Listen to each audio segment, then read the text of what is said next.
This episode of Witchpolice Radio is brought to you by our friends at the Park Theatre, who have a number of great shows coming up. And Sunday, June 24th is the Summer Shimmy Belly Dancing Cabaret. For more information, visit myparktheatre.com.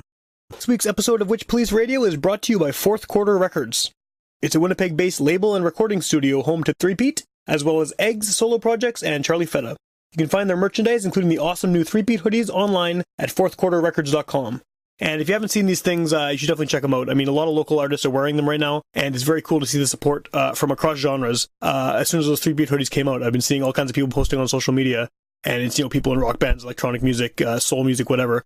They're all sort of sporting the Threepeat gear. So there's definitely a lot of love and support for Threepeat within the local music community at large, and it's very cool to see. You're listening to Garbage Hill, Winnipeg's first podcast network.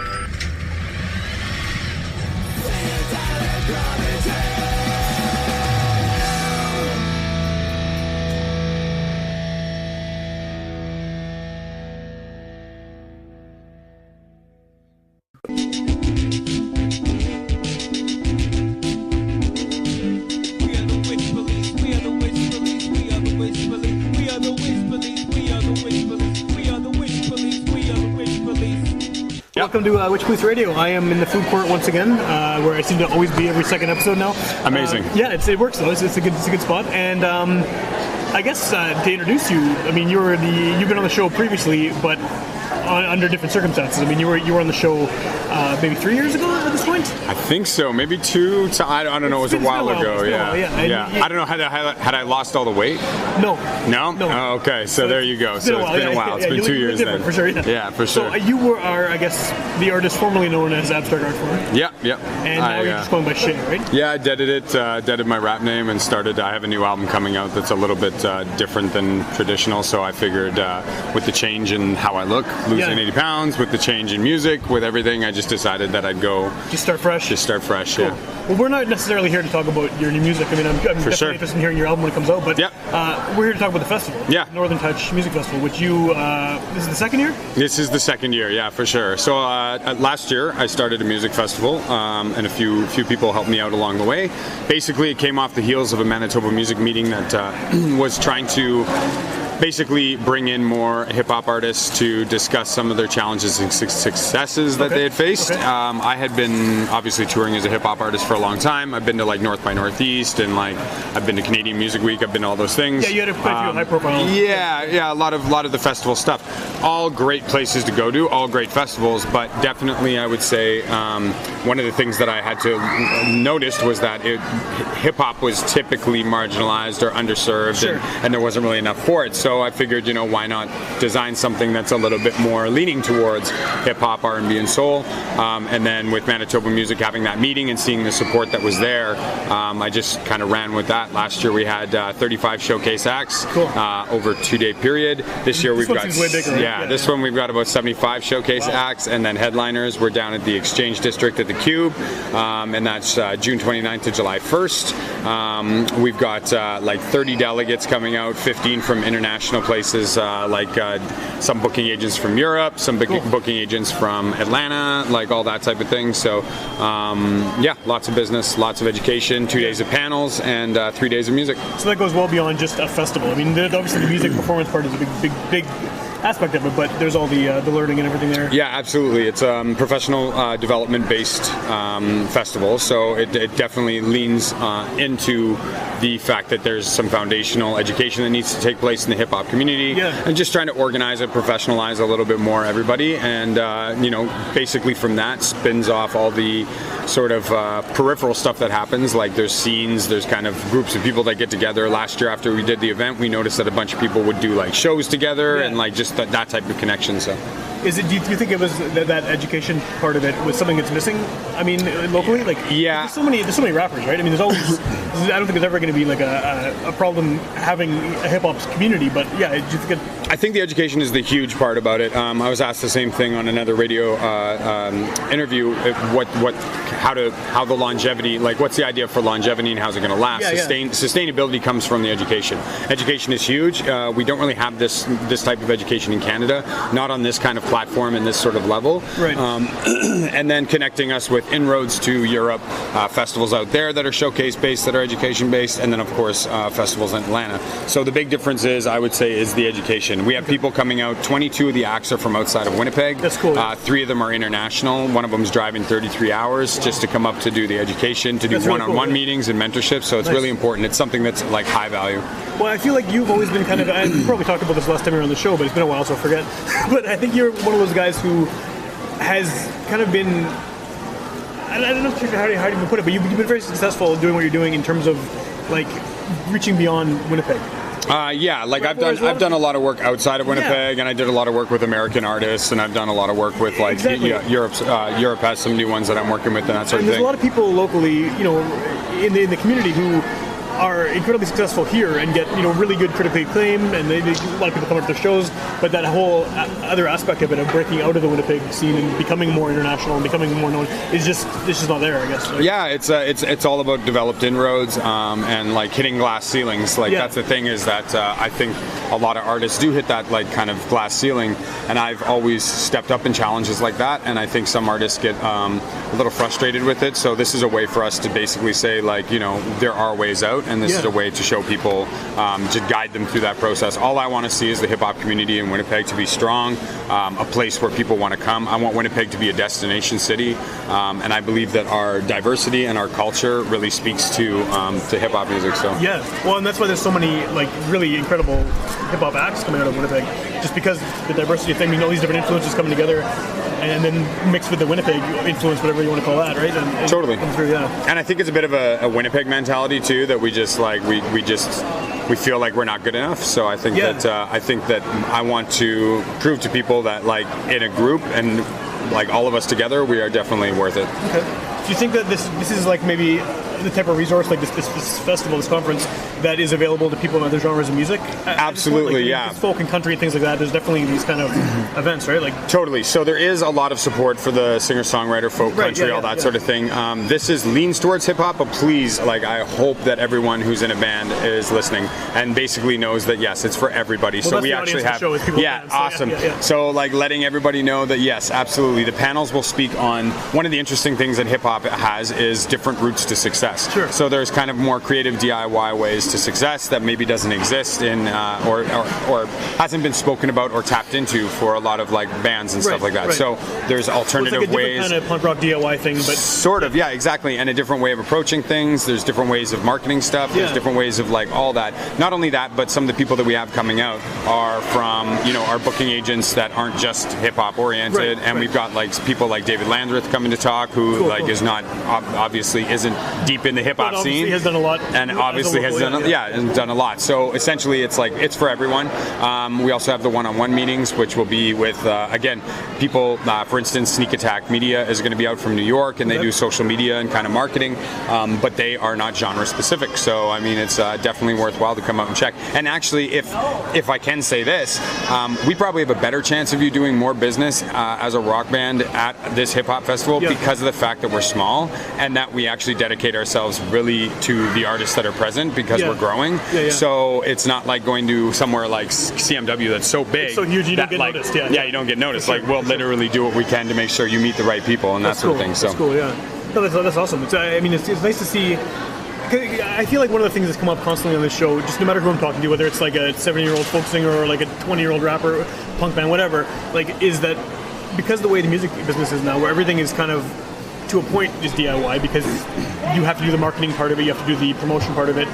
You can't just be a creative person anymore and expect to succeed, right? Because you need to be able to figure out, either hire someone to do it or do it yourself. And I think a lot of people just get stuck in that, regardless of what kind of music they're playing, where they could be doing something amazing, and people who have heard it know, but it's just they don't have a grasp. They can handle the creative side but not the business side, and it's like an ongoing frustration. I hear people talking about constantly on the show, like just and I think that part of that has to do with the change of the industry, right? Like with the death of like a major label, the major label, as much as people dog at major labels, the major labels employed a lot of infrastructure. So I mean, like, what happens when the major label can't pay the agencies, can't pay the marketing people, can't pay, then those jobs disappear. There's no internships, there's no you know what I mean? So it becomes like a situation. Kind of lost in the wilderness. Lost in the wilderness. So it's like, it's kind of tough because people complain about a major label, but then a major label employed a lot of people. And so then you'd have the connections to all the people you need to talk to. I had the connections, and so like on top of that, like, where does an indie manager go to learn now?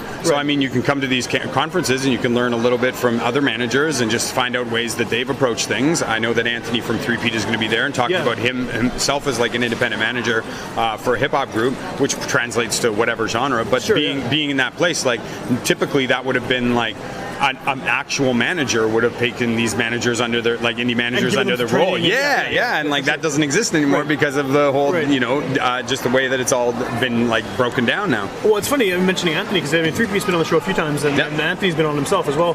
But and like he's one of the few people I can think of that is actually like a manager for a local band, because a lot of people are just do themselves. Totally. And it's just whether because they can afford it or because they don't know what to do or whatever, and it's like absolutely. I've been self-managing myself as an artist for years. Exactly, I just found it was easier. I know that I commend Anthony for the work that he does with the group, and like and just I know I get to see both sides because I'm an artist and I've worked as a manager, so I kind of know both sides of it, and I think that he's doing a great job, and I'm happy that he's there because it gives people hope that there are positions outside of the creative. Because I mean 3Peat has been very successful as far as a local rap group. I mean, they just came back from Europe and played Jazz Fest and everything, right? So I mean, like they've so people are, I'm sure, using them as an inspiration, like kids who are starting to get into rap and stuff, right? So totally. And I think that it's good to see that. It's good to have that, and it's the independent manager thing is cool. It's cool to have that to lead the way for young artists or not even young artists, but young people who might want to get involved in music who maybe aren't a rapper or aren't a singer or whatever. It's cool. Well, I noticed on the massive poster with all the artists. It's huge. First of all, like the people you have involved is really cool to see. But you have a lot of, not maybe a lot, but there's quite a few local people who are not hip hop at all on there. How did the selection process for who was going to be involved in the shows and things? So we had a submission committee, and part of our conversations were around things that we've noticed at other festivals. So some of the acts that aren't typical, like your typical hip hop, R&B, and soul. We didn't want to just lean towards that. We want to be a place like CMW. We want to be a place like North by Northeast. So we do want to accept some of those acts. We want to accept. The focus it leans towards, and our education will lean towards, and our conversations will center around. But that doesn't mean like I've sat and listened to like Our Lady Peace's manager at North by Northeast talk about like I can gain information from it, and not only that, but there are certain venues that'll be perfect for that type of music. So we've set everything up so that I know, and I mean, who's listening to specifically one genre of music? You know what I mean? You hope that most people are I definitely think people are mostly open-minded. So we wanted to accept a certain amount of people that weren't in the typical like vein. We also wanted to accept a certain amount that were foundational artists that kind of need a bit of sort of a one-up or just a little education, just kind of guidance and stuff like that. We want to help build these artists to get them up to export level ready. And then we took in artists that we believe are export level ready. So it's a good mixture of like artists who are going to get on stage with other more experienced artists and learn from them and learn from the business side. The export level ones will be able to get more business stuff, and then like the ones who are not typically in the hip hop scene get to see that there's this whole scene there, because there is get involved with more. And there's crossover too. I mean, like there's actually a show coming up. And I guess when this airs, it'll be just past. But there's a show going on, punk versus hip hop. And I saw that there's like punk bands and hip hop acts coming together, which there's always been a great marriage between punk and hip hop. Well, in terms of the fan base, anyway. Like absolutely. And I think even more so with the things like the Goth Boy Clique and like Lil Peeps and all that sort of thing. A lot of emo rap sort of situation going on. It's like a weird blur between the two. It is totally. And I think that whole idea is awesome. And I think that we could have more of that if the communities just kind of work together a little bit more, and so events like this are just a backbone for them to do that. Cool. Where did you find all of the? Was it all submissions, like all the people? Yeah, it's all submission based. It'll be submission based as well next year. So basically, the business types too, like the business people were through my own connections or people I've met at festivals, and then I also reached out to certain people. Like we're going to have Hip Hop DX down, which is really cool.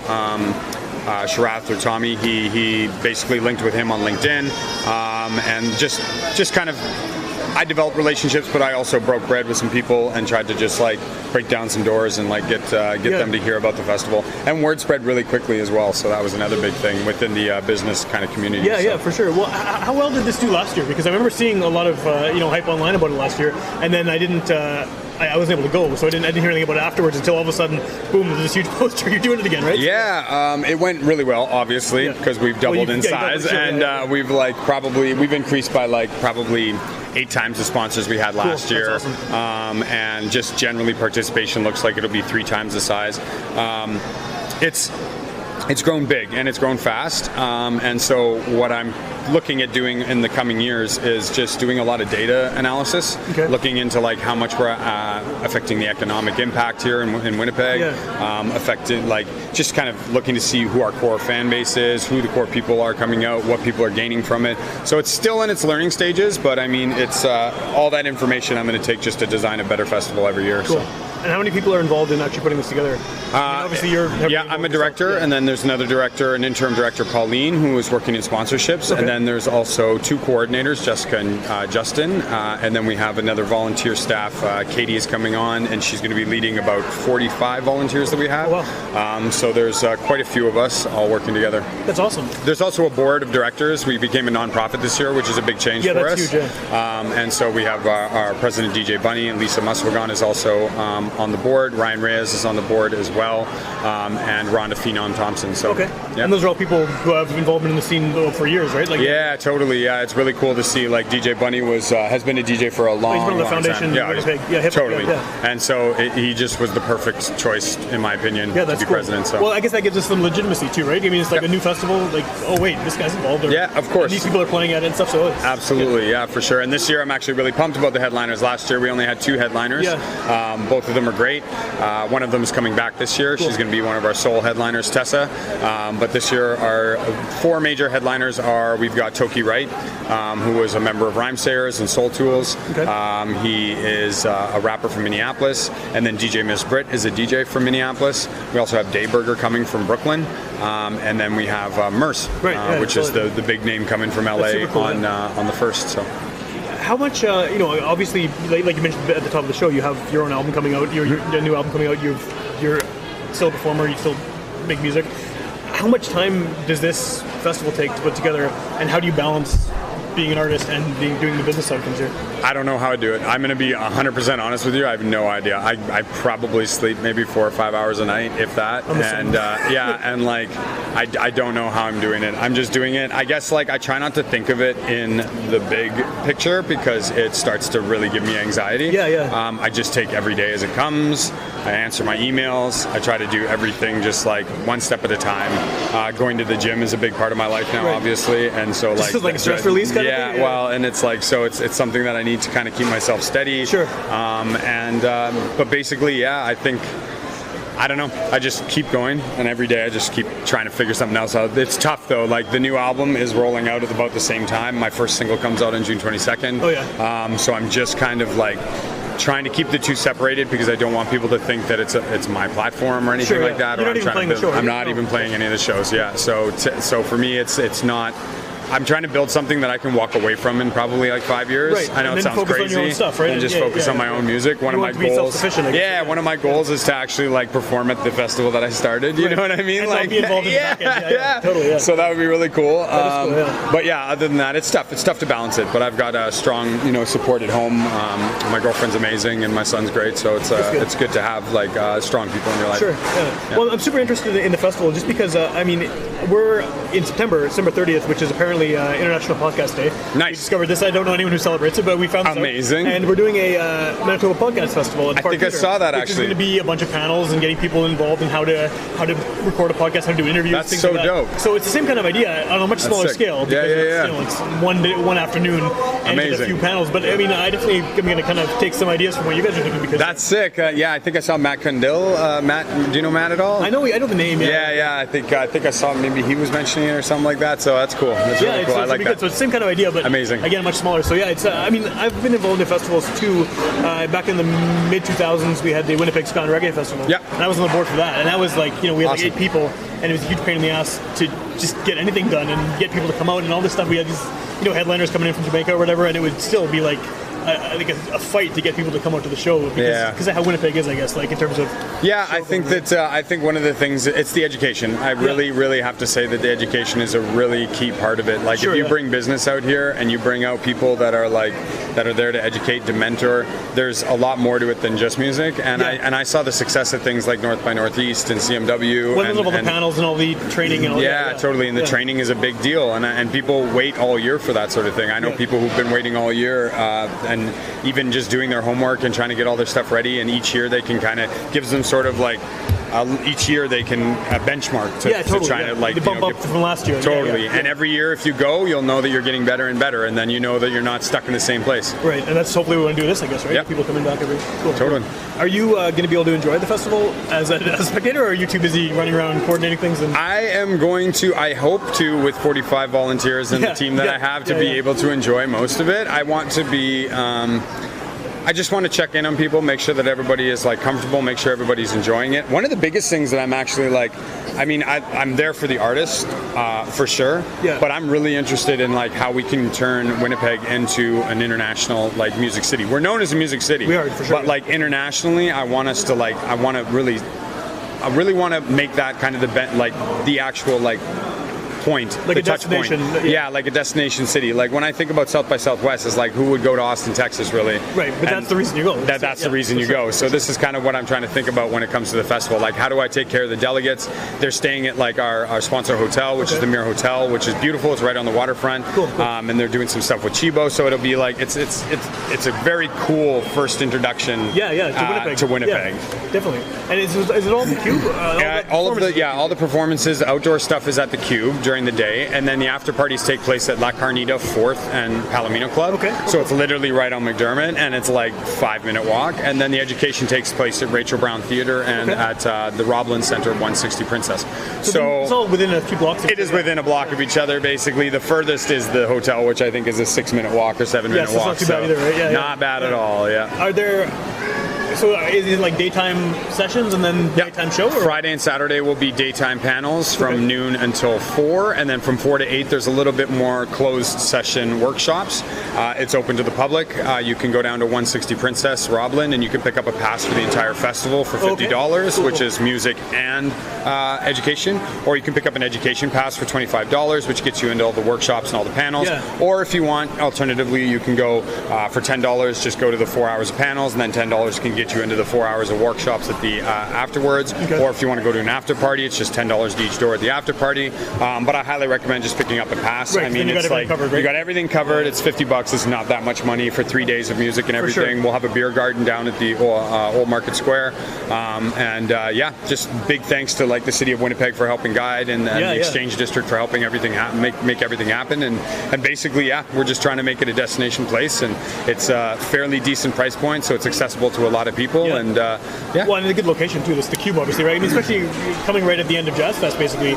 People are used to going down there every night. So totally. They'll be like, something new down here. Yeah, for sure. And a little bit different spin on music, and a little bit kind of just a different approach to how Jazz Fest does their things. And I'm really happy with some of the acts that I see performing at the Jazz Fest this year, which is awesome. The local lineup really especially cool. is fantastic. Yeah, it's awesome. So really awesome to see that happening. Yeah. Do you think who is the audience for this? Obviously, hip-hop artists are going to come, whether they're someone established or someone who is just starting out. They're going to. I mean, it's a natural fit for them to come to the workshops, even the live shows, everything else, right? But I mean, is there kind of a target customer for this festival? For this conference? There is. It's sort of twofold. So there's the artists that obviously are going to be involved, and then there's the general public. One of the things that I recognize is that if we're educating artists, we should educate fans. So part of what we're doing is also doing live art, live dance competition.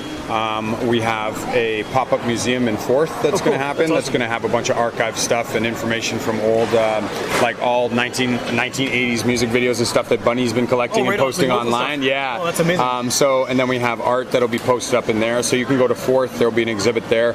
Really, we're trying to educate the public as well on just what hip hop culture is, and then from there, obviously educating artists with the panels and stuff like that. But I would say generally, if you are a little fan of hip hop or a huge fan of hip hop, like just come through. Cool. Yeah. So if people are coming to this for the first time, like say I'm a fan, I want to go check out the show, and I end up going to some of the panels too and sessions like that, and I want to get involved next year. How do people do that? Like if someone is inspired by this, going to this year, what do they do if they want to get involved for future? NorthernTouchMusicFestival.ca. You can hit me up on there. info@NorthernTouchMusicFestival.ca. You can always come and chat with one of the staff members if you're really, really excited and it really amps you up. Yeah. Talk to one of the staff members. One of the staff members will connect you with myself or at least one of the other directors or something. Cool. And just let us know. Like we're totally open to having people come on board, or if people want to talk about programming, if people want to talk about, we're new, so we're pretty flexible and we're able to like do things that we're not as established, so it's not like we have long-running relationships that we have to like worry about too much. And so if you got some cool thing that you're doing with the youth that you think fits our program, get in touch with me. Okay. And I had a follow-up question to that, and it's just it happens. No, but so yeah, that's cool. So if people want to find out more about the lineup of who's performing, is there a schedule anywhere that you can actually check it out on the website NorthernTouchMusicFestival.ca. I believe it's posted up there. If not, I'll have it up there today, but it's also all over Facebook. You can look online or check us out on Instagram. There's links to everything on Instagram.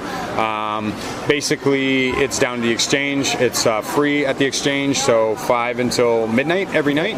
Like I said, there's a beer garden down there, and the beer garden is open to 18 plus, and basically the after parties take place each night of the festival, and they all start at midnight. So and are they all including performances from some of the showcase performances as well, and some headlining acts. That's awesome.